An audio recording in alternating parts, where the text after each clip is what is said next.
My name is Carlos Ruiz, and me and my team of health experts are here to educate you about sex. Now let me get one thing straight. Everyone in this room right now is not ready for sex. Sex is for happily married people who understand and are prepared for the consequences of having sex.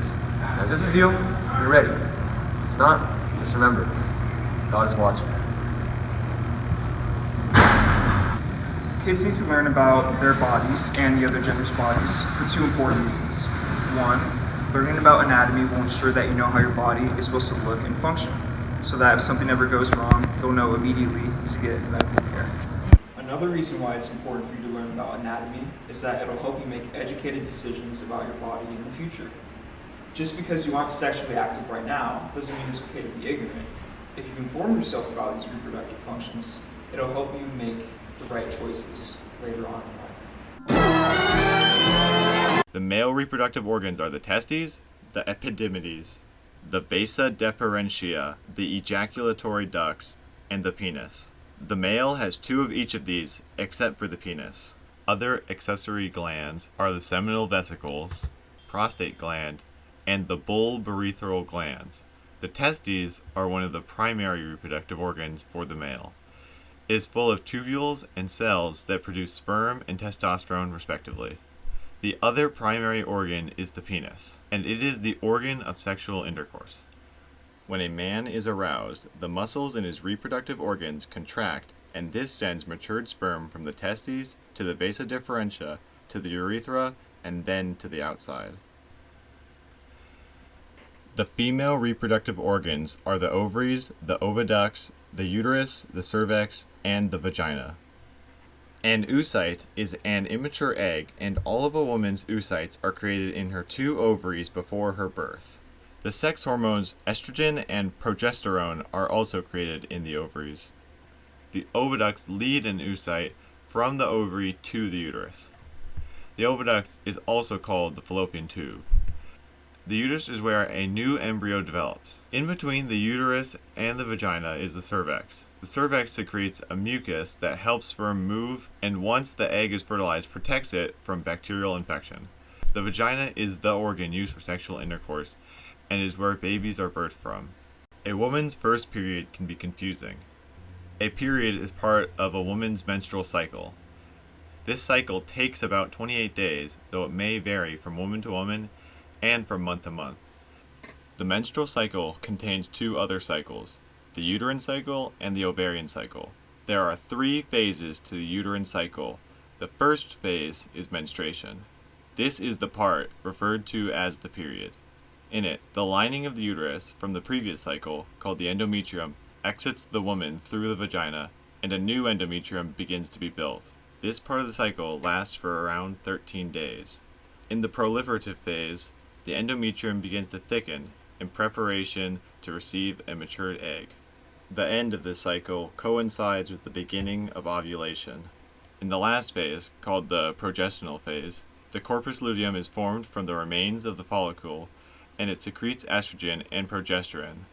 These hormones get the endometrium fully ready for pregnancy. The ovarian cycle also consists of three phases, and the first one is the follicular phase. In the follicular phase, the follicule, a primary oocyte surrounded by a wall of cells supporting it, are exposed to the hormones FSH and LH, causing it to grow and the cells around it to produce estrogen. Now, the oocyte completes cell division, and there are two cells, the secondary oocyte and the first polar body. The secondary oocyte gets most of the cytoplasm and starts to divide again, but does not finish. The second phase is ovulation. A spike in LH makes the follicle rupture and the secondary oocyte moves to the fallopian tube. At this point, the woman can become pregnant. Ovulation is usually on the 14th day. The last phase is the luteal phase. In it, the egg travels to the uterus, which could take 3 to 4 days. If the egg is fertilized, it attaches to the endometrium and the woman gets pregnant. But if it is not, the egg and the endometrium break down and flow out during the woman's next menstruation. For a male, sexual intercourse involves getting an erection where the penis lengthens and stiffens, and ejaculation, the expulsion of semen from the penis. For a female, it involves vulvar tissue, swelling, and mucus secretions from the cervix, lubricating the vagina. This and the erection greatly aid in the male's ability to penetrate the female. If a sperm enters the vagina any time in between a few days before or after ovulation, an egg can be fertilized. A sperm swims through the uterus, cervix, and to the fallopian tubes. A sperm is only ready to fertilize the egg once it has capacitated, a process that weakens the membrane around the chromosome. The chromosome contains the necessary enzymes to get past the zona pellicular that surrounds the egg. Once the egg is fertilized, the cell membrane changes to prevent more sperm from entering. The sperm fuses with the egg and they complete the cell division process and form a zygote. The zygote is the first cell of a new human. The term STD stands for sexually transmitted disease, while the term STI stands for sexually transmitted infection.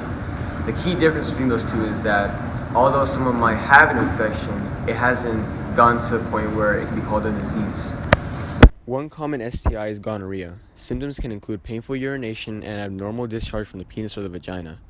Men may experience testicular pain and women may experience pain in the lower belly, but in some cases it has no symptoms. The disease can be treated with antibiotics such as these. The second common STI is chlamydia.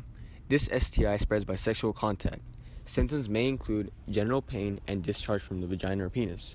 However, just like gonorrhea, people who are affected with chlamydia might not even get any symptoms. The STI is treated in the same way as gonorrhea with the use of antibiotics. The only 100% effective way to avoid the consequences of sex is to remain abstinent. However, if you are planning on being sexually active, protection is a must, the best form of protection being condoms. Condoms protect against unplanned pregnancy and a few common STI and STDs.